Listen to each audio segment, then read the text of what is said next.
Welcome to the President and CEO Podcast series, where every 2 weeks, President and CEO Founder Paul Stukel discusses middle market issues with business leaders from across the nation. In this edition, we speak with David Lonsdale, President and Managing Director of Allegiance Capital Corporation, specialists in middle market merger, acquisition, and financing, based in Houston. Why isn't anyone paying attention to the middle guys? What is going on here? Because they have very, very specific... I'm supposed to be interviewing you, sorry. No, but it's okay. This is good. They have very specific needs that are very, very different than the startup guys and the big guys. You know, they're short on time, they're short on resources, they're short on staff. You know, they typically have to fix problems, not have their staff do it while they go off and do a speaking tour. And they're also very practical people, very tough people in my experience. I mean, it's a generalization, but you know. Do you have any idea how similar our backgrounds are? No, actually, I know. I read your bio, but well, I mean, just look at how you've described yourself. When I left Cornell, I spent 20 years in corporate America, right. McDonnell Douglas, and then Dun & Bradstreet. And I held the title of president a couple of times there when I ran divisions for a corporation. Right, right. I then switched gears completely. I've built 4 venture-funded companies.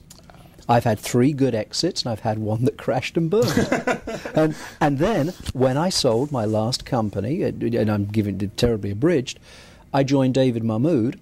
Obviously, I'm an owner of what is, as you would describe, a middle-market company, but I'm focused on doing one thing, trying to provide services now, trying to provide real value to owners of middle market companies, because I've been there myself, right. And I've seen how inadequate a lot of the financial advice is that an owner looks for. Absolutely right. So it's funny. I found myself looking at the middle market, not quite the same way as yourself, sure. but having looked at it from every perspective: corporate, entrepreneuring, and now as a service provider. That's interesting. Yeah. Right. So, well, I guess that's a great segue into talking about Allegiance. I mean, can you describe Allegiance Capital and sort of why they are unique, why you are unique? As I was just describing, my background it transcends corporate America. It transcends entrepreneuring, and now as one of the owners of Allegiance Capital, I have a mission to provide a level of financial service to owners of middle market companies that, candidly, I find very lacking in the marketplace. A lot of people want to know what makes Allegiance Capital a different private investment bank. And the answer is very simple. When I left Cornell in 1977, I was actually offered a job at Drexel Burnham, a bulge bracket investment banking organization. And Paul, in those days, they were partnerships. Those companies were not public companies. They were partnerships, and they had a tremendous belief in the relationships and the long-term relationships they were building with their clients. Today, when you look at the bulge bracket investment banks, many of them are public companies. They are focused on quarter-to-quarter results, and it's a very different mentality than it used to be several decades ago. Allegiance Capital follows that relationship building from the companies several decades ago. Right. Now, does that have operational implications, that sort of different philosophy? I imagine it does. It does. Yeah. It does. I've already described the fact that I have a background where I've sat in the seats of most of my clients for a good portion of my life. David Mahmood, my partner, and John Sloan, my partner, have all done the same thing, as have many of our bankers. But in addition to that, we have reached out, particularly when it's been a tough market over the last few years for some of those larger investment banks, we've reached out and pulled in bankers from places like Jefferies and UBS. So Allegiance Capital now has a blended relationship, if you will, in the sense that we not only bring a personalized experience where we know what it means to make Friday's payroll, and we couple that with some of the best investment banking that we think exists. We often say we like to think of ourselves as bringing Wall Street to Main Street. Are there specific challenges that are unique to dealing with middle market companies in terms of investment banking? Yes, there are. First of all, if you think about it, owners of middle market companies, they are very busy people. They are not people who are continually up to speed on their financial alternatives or M&A markets. So as a private investment bank supporting those business owners, education is an absolutely critical part of what we play. And to be able to deliver information in a synthesized manner to those business owners so they can make informed, quality decisions, that's really where it all begins. Now, where does that process start for you guys? I mean, in terms of, is it the CEO or the owner comes to you and says, golly, we're thinking about exiting, or we're thinking about diversifying our assets, let's talk? Or is it more of a you educate them about the possibilities, and then they go from and then you start that conversation, or does it happen both ways? Well, it's a very interesting question. If you went back 5 years when Allegiance Capital was a little bit smaller of a company, I would have told you that most of our interactions with our clients was because we had reached out to those clients. Today, we're seeing it is much more of a two-way street. If you like, I suppose, our reputation precedes us to some degree, and we get approached by business owners. But I would absolutely say that it's not necessary for a business owner to be on the cusp or the brink of considering some transaction, whether they're wanting to sell, recapitalize, or acquire a company. We are delighted for a business owner to reach out to us and say, look, I'm thinking about a few things in the future, and I'd like to get better educated so that I can make better decisions in the future. I am thrilled to take the time to do that. That's a big part of what we do. You know, I was going to ask you about pricing in the middle market, and this is obviously a largely general question, but size does matter sometimes in terms of value, as I'm sure you know. Does the middle market, there's a perception I have, and it's probably wrong, but I want to get it confirmed. There's a perception that I have that middle market companies, from a valuation perspective, don't quite get the same kind of premium as large companies do, or perhaps even smaller companies that are, you know, in the high growth stage.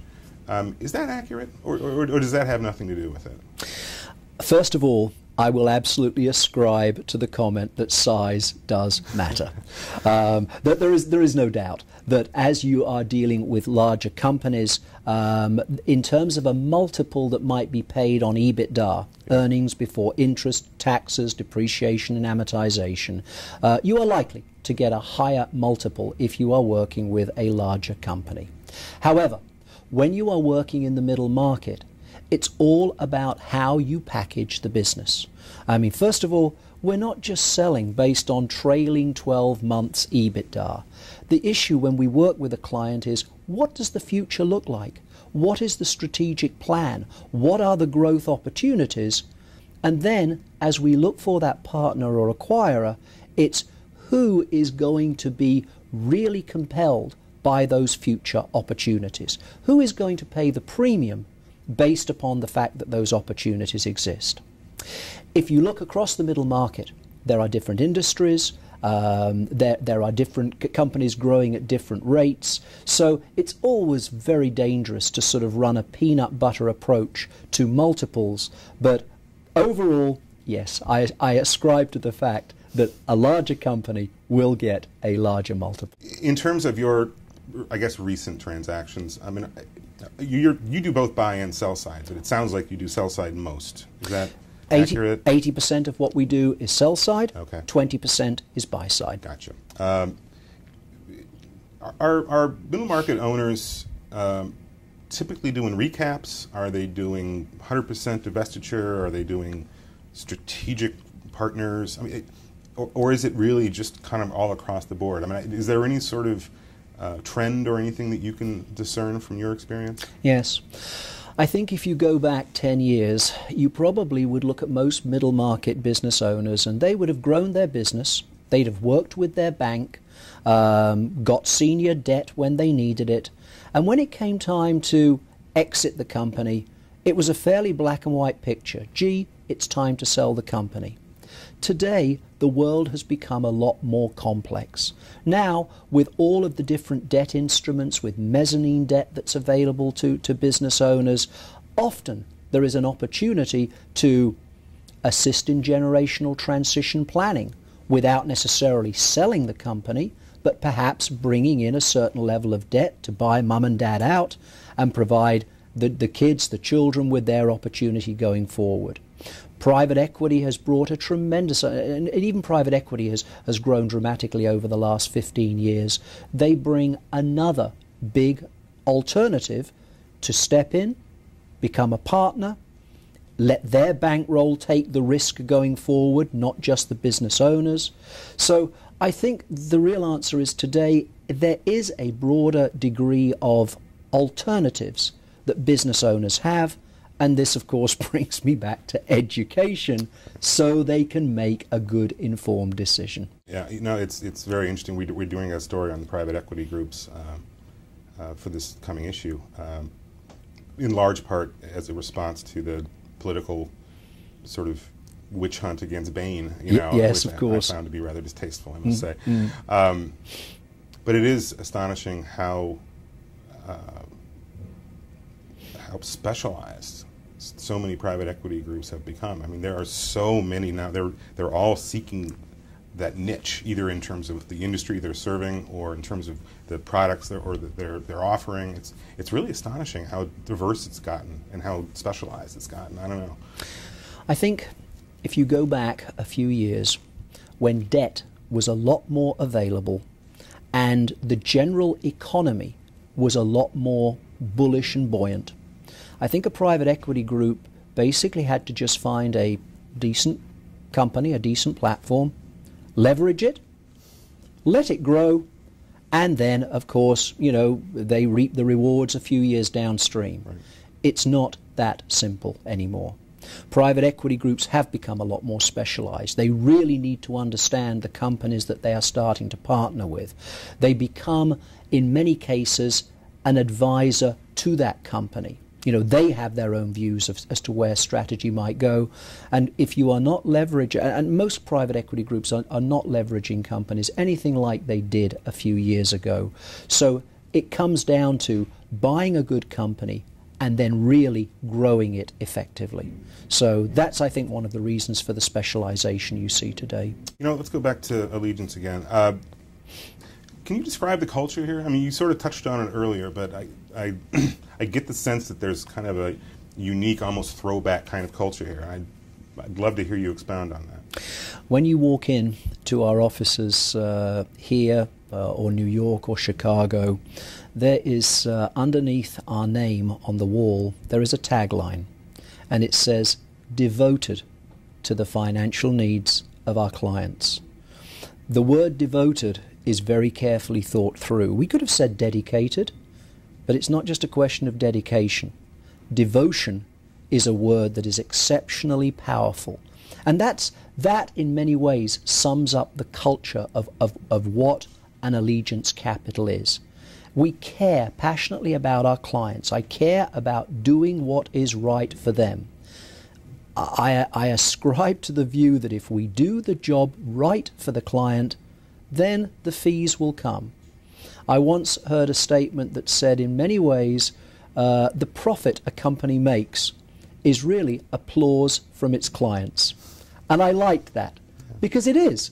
We are a profitable company doing very well, but that profit is just the applause our clients have chosen to give us. I want to thank you very much. It's been very interesting. Can't wait to see you in Chicago. Pleasure to meet you. Thank you. Thank you. Next in our series is a discussion with Tim Girgenti, Chief Marketing Officer of Pros Pricing. Thanks for watching.